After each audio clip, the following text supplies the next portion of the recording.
আসসালামু আলাইকুম। ওয়ালাইকুম আসসালাম। জব্বার ভাই কেমন আছেন? এই তো আলহামদুলিল্লাহ, আপনি কেমন আছেন? আলহামদুলিল্লাহ ভালো আছি।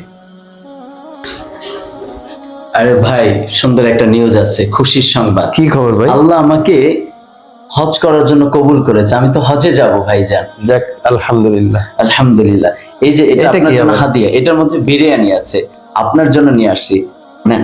যাক, আলহামদুলিল্লাহ। কিন্তু এটাতেই হবে না ভাইজান, আরো বিষয় আছে। আপনি কিন্তু শুধু খেলেই হবে না, আমাকেও খাওয়াতে হবে। আজকে ইনশাআল্লাহ। আপনি কি রান্না করছেন, আপনি আমাকে বলেন। আসলে ভাইজান, মূলত হচ্ছে গিয়ে আমার চাকরিটা মাস কয়েক আগে চলে গেছে। যার কারণে হচ্ছে আপনার বর্তমান সময়ে চলার ক্ষেত্রে আমার খুবই কষ্ট হচ্ছে। হুম, আচ্ছা আচ্ছা। তাহলে তো ভাইজান আপনি খুব কষ্টে আছেন।